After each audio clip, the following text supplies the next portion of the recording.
അങ്ങനെ കാത്തിരിപ്പിനോട് റിഫൽ ക്ലബ്ബ് എന്ന ചിത്രത്തിൻ്റെ ആദ്യ പ്രിവ്യൂ റിപ്പോർട്ടൊക്കെ പുറത്തുവന്നിരിക്കുകയാണ്. ആ അപ്ഡേഷനാണ് ഇന്നൊരു വീഡിയോ ഭാഗത്ത്. വീഡിയോയിൽ മുൻപ് വീഡിയോ ലൈക്ക് ചെയ്യുക, ചാനൽ സബ്സ്ക്രൈബ് ചെയ്യാൻ വേണ്ടി ശ്രമിക്കുക. ദിലേഷ് പോത്തൻ, വിജയരാഘവൻ എന്നൊക്കെ പ്രധാന കഥാപാത്രങ്ങളായി നാളെ റിലീസ് ചെയ്യാൻ പോകുന്ന ചിത്രമാണ് റിഫൽ ക്ലബ്ബ്.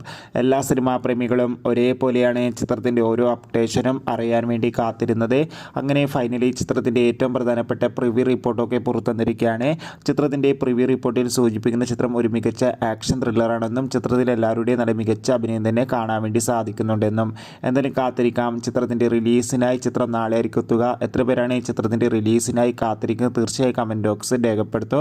ഡിസംബർ മാസം ധാരാളം ചിത്രങ്ങളിൽ OTT റിലീസ് ചെയ്യുന്നുണ്ട്. നമ്മുടെ ചാനൽ ഭാഗം പരിശോധിച്ചാൽ നിങ്ങൾക്ക് ആ വീഡിയോയ്ക്ക് കാണാൻ വേണ്ടി സാധിക്കും. അതോടുകൂടി ക്രിസ്മസ് ദിനത്തിൽ ഏഷ്യാനെറ്റ്, സൂര്യ TV തുടങ്ങിയ ചാനലിൽ സംപ്രേഷണം ചെയ്യാൻ പോകുന്ന ചിത്രങ്ങളുടെ വീഡിയോ ചാനൽ പരിശോധിച്ചാൽ കാണാം. അപ്പോൾ ബൈ.